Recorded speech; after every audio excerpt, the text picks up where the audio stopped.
Leia, and if you saw my recent home tour, you may have noticed my hand-painted walls. Here's a way for you to recreate that look in your home.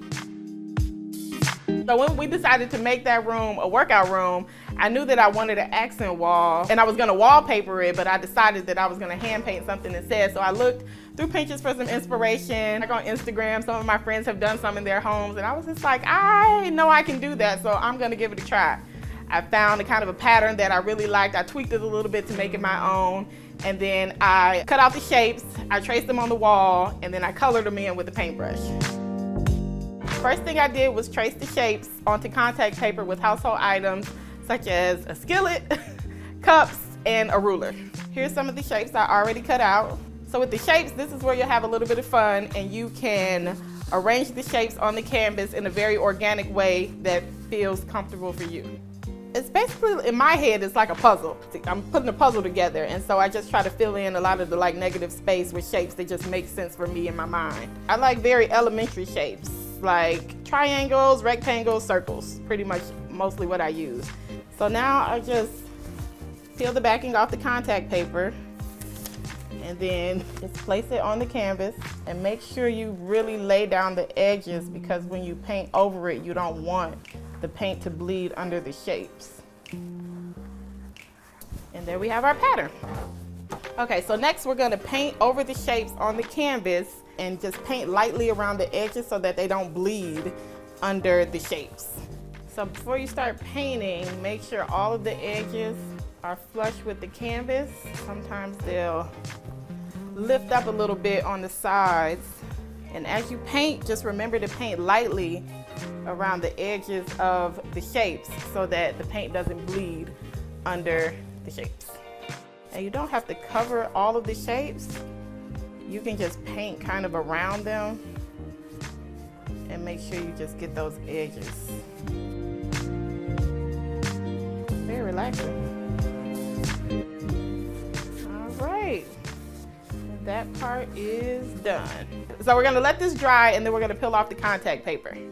Okay, so you're gonna take something like a sharp edge so that you can lift up the corners of the shapes, and then just peel it off like that. This is the satisfying part.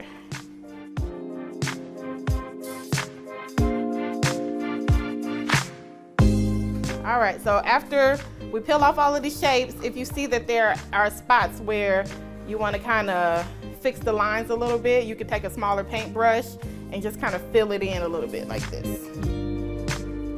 And also, it's much easier to paint around the edges of the canvas with a smaller paintbrush as well.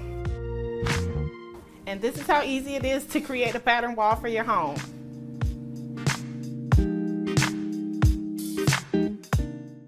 Hi, my name is Judy Aldridge, and if you saw my home tour, you know that I love collecting art. Today, I'm going to show you tips on how to display your own art collection.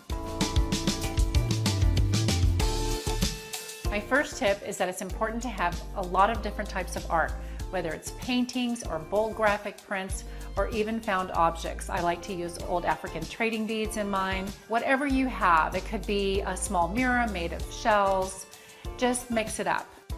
Secondly, I think it's important to have black and white in your art collection. It really helps pull everything together and will make your other pieces really pop.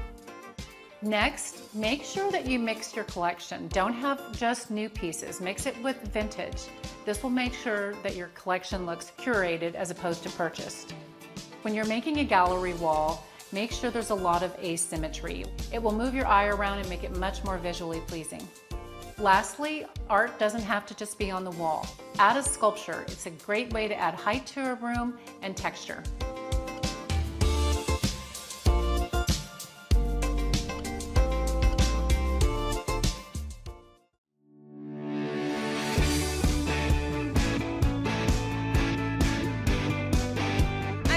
And I am here in this dorm room because it is back to school and we have a ton of college DIYs for you. Today I'm going to be showing you 3 ways to make your own large-scale artwork that don't cost a fortune, because art can seriously transform any wall, but it can get really expensive, especially if you're on a college budget. So here are 3 ways to do it for super cheap. So our first idea only cost us $7. A print this big would usually be, I don't know how much, but way more than $7. The trick is to go to a print shop with your photo and have them print it on an engineering printer. It'll print large scale, in color, in high def, and it was only $7. So if you don't want to go to a print shop, my next project is how to take a large photo, divide it into a grid, and then print it off on your home printer. You're going to want to start with any picture that you like, but the higher quality, the better. Go ahead and open up your picture in Photoshop. Begin by clicking the Slice Select tool and then clicking on your photo. Then go up to the top toolbar and click the Divide button. Decide how many sections you want to divide your photo up into, both horizontally and vertically. Now go to File, Export, Save for Web. Make sure you're saving them as JPEGs, and then click the Save button. You can save them wherever you like on your computer, and they will automatically save into separate image files in a folder. Now that we have all of our separate images, open each one and print it, making sure that you select the Resize to Fit option so that it fills the entire paper. Now you can use a paper cutter or just scissors and trim off all of the white borders. And now just go ahead and hang up your photos in a grid pattern. We used some sticky tack on the back of each photo so that it wouldn't damage the walls. And now for our third project, I'm going to show you how to make this faux hanging frame using wrapping paper and 2 pieces of wood. So I started with 2 1x2 pieces of wood that were cut to be 2 inches wider than our wrapping paper. Now flip over your wrapping paper so that the pretty side is facing down, and then use a hot glue gun to glue it to your first piece of wood. And I glued about half of it first and then just finished off the rest. Now flip your paper around and then repeat this with your other piece of wood on the other side of the paper. Now take your rope and cut a piece that is double the length of each of your wooden pieces. Wrap it around one side of the wooden piece and then tie it in a knot, and then repeat that on the other side, and then you can trim off any excess. And that's it. Now we're ready to hang it up for a beautiful, inexpensive piece of art. So I hope you guys liked those 3 easy, inexpensive wall art ideas.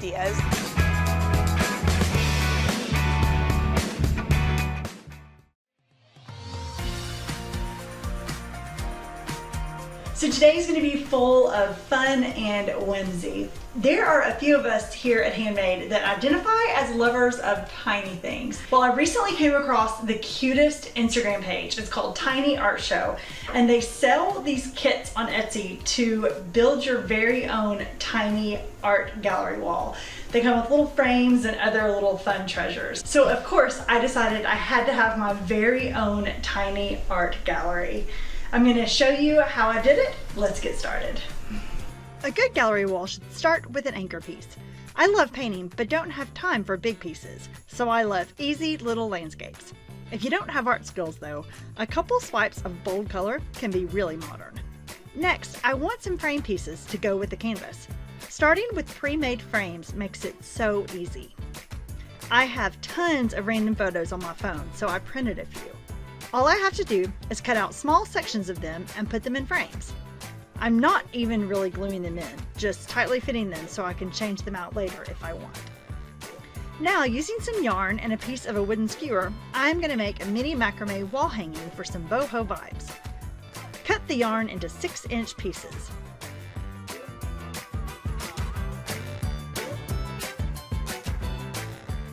Attach them to the skewer using a larkspur knot.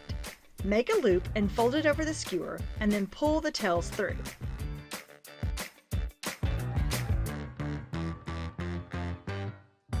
Once all of the yarn is tied on, pull the knots tightly and flip so the knots are all in the front.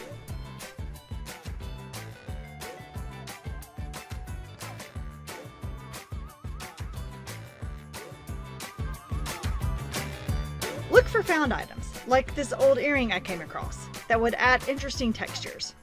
I also have this old bird book I thrifted, and I think cutting a piece of a page will be super cute on the wall. Art is everywhere, you just have to look.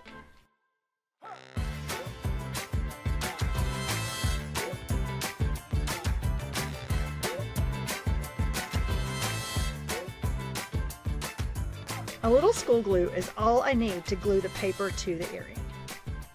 So once all of your art pieces are curated, take some time to arrange the gallery.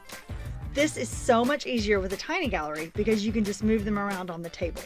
You may decide you want to remove or add pieces. I decided my wall hanging needed a little hanger, so I'm adding that by just knotting on some yarn.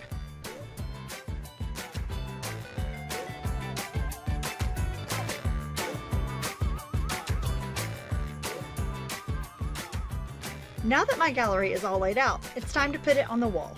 I'm hanging it using removable poster putty.